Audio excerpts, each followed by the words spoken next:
Dicho en otras palabras, los verdaderos cristianos no sufrirán la ira de Dios, ya que estamos destinados para alcanzar la salvación por medio de nuestro Señor Yahshua, el Cristo. Esa ira de Dios no es la tribulación. Todos los evangelistas falsos y los falsos maestros en profecía bíblica no saben diferenciar entre la ira de Dios y la tribulación contra los santos. Ellos confunden la ira de Dios con la tribulación, cuando resulta que son dos cosas muy diferentes. Los verdaderos cristianos siempre han pasado por la tribulación a lo largo de esta era cristiana. Mateo 24, 9. Juan 16, 33. Apocalipsis 1, 9. Sin embargo, ellos jamás sufrirán la ira o cólera de Dios, ya que hemos sido librados de dicha ira divina, la cual caerá sobre el mundo cuando sean derramadas las 7 plagas de la ira de Dios. Apocalipsis 16, 1 al 17. Y esas 7 terribles plagas de la ira de Dios no afectarán a los verdaderos cristianos, de la misma manera que las 10 plagas sobre Egipto tampoco afectaron al pueblo de Israel protegido por la sangre del Cordero. Esa ira de Dios culminará con la venida gloriosa del Cristo. La tribulación es algo que los verdaderos cristianos siempre han sufrido en el mundo. Por ejemplo, el Cristo dijo claramente que sus discípulos tendríamos tribulación en el mundo. Juan 16, 33. Él dijo que sus discípulos serían entregados a tribulación. Mateo 24, 9. El apóstol Pablo dijo que es necesario que a través de muchas tribulaciones entremos en el reino de Dios. Hechos 14, 22.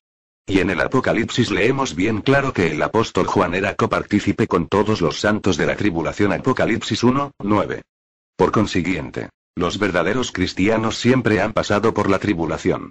Sin embargo, ahora vienen miles de falsos maestros y de evangelistas de pacotilla, como el famoso evangelista Yeye Ávila, y otros muchos más, y pretenden hacernos creer la abominable mentira que la Iglesia de Dios será sacada de la tierra antes de una tribulación de 7 años.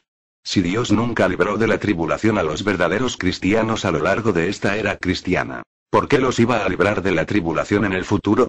Repito una vez más que es de la ira de Dios contra los impíos de la cual hemos sido librados los verdaderos cristianos, no de la tribulación o persecución contra los cristianos. Esa persecución mundial contra los verdaderos cristianos se intensificará en el futuro, durante el gobierno mundial de la bestia y del falso profeta, el cual durará 42 meses. Apocalipsis 13, 5.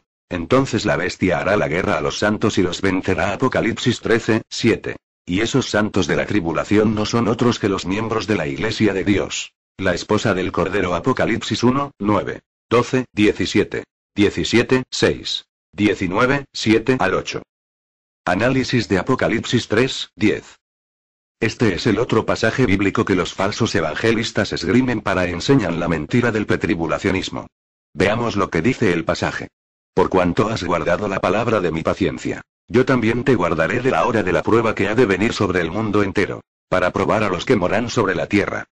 Este pasaje del Apocalipsis tampoco menciona por ninguna parte una tribulación de 7 años, y tampoco menciona el arrebatamiento de la Iglesia. Lo que dice el texto es que Dios ha prometido guardar o librar a sus hijos de la tentación, no de la tribulación. Por consiguiente, basar esa doctrina del rapto pretribulacional en estos pasajes bíblicos es una vulgar tergiversación de la palabra de Dios, ya que en Apocalipsis 3, 10 no se habla por ninguna parte del arrebatamiento de la Iglesia. Esa tentación vendría sobre el mundo entero, para probar a los que moran sobre la tierra. El ser librados de la tentación es algo que se cumple todos los días en los verdaderos cristianos. Sabe el Señor librar de la tentación a los piadosos, y reservar a los injustos para ser castigados en el día del juicio. 2 Pedro 2, 9. Esta frase del apóstol Pedro es la misma que aparece en Apocalipsis 3, 10. El Señor libra de la tentación a los piadosos, es decir, a los verdaderos cristianos, no permitiendo que ellos caigan en dicha tentación, sino que nos libra del mal, tal como pidió el Cristo en la oración modelo. Mateo 6, 9 al 10. Análisis de 2 Tesalonicenses 2, 1 al 8. Este es el otro pasaje bíblico que los falsos evangelistas esgrimen para enseñar la mentira del pretribulacionismo. Según ellos, este pasaje de Pablo enseña que la Iglesia será arrebatada al cielo antes de la manifestación del Anticristo. Veamos lo que dice el pasaje. Pero con respecto a la venida de nuestro Señor Yahshua, el Cristo, y nuestra reunión con Él, os rogamos, hermanos, que no os dejéis mover fácilmente de vuestro modo de pensar, ni os conturbéis, ni por espíritu, ni por palabra, ni por carta como si fuera nuestra, en el sentido de que el día del Señor está cerca. Nadie os engañe en ninguna manera, Porque no vendrá sin que antes venga la apostasía, y se manifieste el hombre de pecado, el hijo de perdición, el cual se opone y se levanta contra todo lo que se llama Dios o es objeto de culto, tanto que se sienta en el templo de Dios como Dios, haciéndose pasar por Dios. ¿No os acordáis que cuando yo estaba todavía con vosotros, os decía esto? Y ahora vosotros sabéis lo que lo detiene, a fin de que a su debido tiempo se manifieste. Porque ya está en acción el misterio de la iniquidad, solo que hay quien al presente lo detiene, hasta que él a su vez sea quitado de en medio. Y entonces se manifestará aquel inicuo, a quien el Señor matará con el espíritu de su boca, y destruirá con el resplandor de su venida. Observe bien el versículo 1. Pablo se estaba refiriendo a la venida gloriosa del Cristo, y a nuestra reunión con él. Esta reunión de la Iglesia con el Cristo será el arrebatamiento de la Iglesia, mencionado por Pablo en 1 de Tesalonicenses 4:17. Observe ahora lo que Pablo dijo. Él nos advirtió para que nadie nos engañara con la mentira de que la venida del Cristo y nuestra reunión con él, el arrebatamiento, es algo inminente, es decir, algo que pueda ocurrir en cualquier momento. Pues Pablo dijo bien claro que antes de esa venida del Cristo y de nuestra reunión con él primero tendría que venir la gran apostasía y la manifestación del hombre de pecado. Todo lo contrario de lo que enseñan los falsos maestros evangélicos. Versículo 3. Por lo tanto, el orden de eventos proféticos dado por Pablo es el siguiente. 1. La apostasía. 2. La manifestación del hombre de pecado. 3. La venida gloriosa del Cristo. 4. El arrebatamiento de la Iglesia, nuestra reunión con él.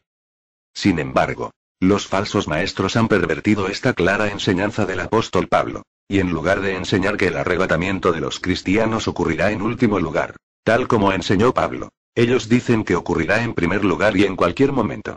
Y haciendo eso están tergiversando la Escritura y engañando a muchos con una doctrina diabólica por excelencia. Repito, esto es todo lo contrario de lo que enseñó Pablo en 2 de Tesalonicenses 2:1-4. Sigamos estudiando ese pasaje del apóstol Pablo. El apóstol dijo que había un obstáculo que impedía la manifestación del hombre de pecado, up 6. Y cuando ese obstáculo fuera quitado de en medio, entonces es cuando se manifestaría el hombre de pecado, versículos 7-8. ¿Cuál es la interpretación que los falsos maestros evangélicos dan a ese pasaje de Pablo? Según ellos, ese obstáculo es el Espíritu Santo. Y cuando ocurra el rapto de la Iglesia antes de la tribulación, entonces el Espíritu Santo será quitado de en medio y se manifestará el anticristo. Ahora bien, ¿dice ese pasaje que dicho obstáculo sea el Espíritu Santo? Léalo usted bien. Ese texto de Pablo no dice por ninguna parte que sea el Espíritu Santo lo que impedía la manifestación del hombre de pecado. Se trata de una pura invención. Un engaño más de los falsos maestros y evangelistas de pacotilla. La doctrina de que el Espíritu Santo será quitado de en medio cuando la Iglesia sea arrebatada no es más que una pura blasfemia, pues el Espíritu Santo jamás será quitado de en medio o eliminado de la tierra. Observe que el apóstol Pablo no quiso decir por carta cuál era la identidad de ese obstáculo. Sin embargo, todos los cristianos de esa época sabían muy bien quién era ese obstáculo que impedía en los días de Pablo la manifestación del hombre de pecado. Y ahora vosotros sabéis lo que lo detiene, a fin de que a su debido tiempo se manifieste. Versículo 6. Por lo tanto, en la Biblia no hay ni un solo texto donde se diga cuál era ese obstáculo que impedía la manifestación del hombre de pecado, porque Pablo no lo quiso decir por carta, sino solo de palabra. De modo que si queremos saber cuál era ese obstáculo que impedía la manifestación del hombre de pecado en los días de Pablo, tenemos que ir a otros textos cristianos que no sean la Biblia, y que fueron escritos después de la muerte de los apóstoles. Esos textos cristianos son los que encontramos en los llamados padres de la Iglesia. Pues bien, la enseñanza de todos los padres de la Iglesia de los 4 primeros siglos es que dicho obstáculo que impedía la manifestación del hombre de pecado era el emperador de Roma y el gobierno imperial, como demostraré después. Por lo tanto, ahora podemos comprender el por qué Pablo no quiso decir por carta cuál era la identidad de ese obstáculo. Pablo dijo que ese obstáculo tenía que ser quitado de en medio.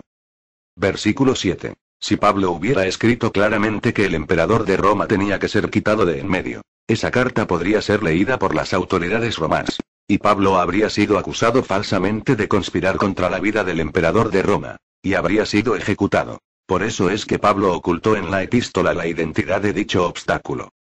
A continuación daré unas cuantas citas importantísimas de algunos padres de la Iglesia referente a la identidad de dicho obstáculo. También daré unas citas de eminentes autores y comentaristas cristianos, así como de la enciclopedia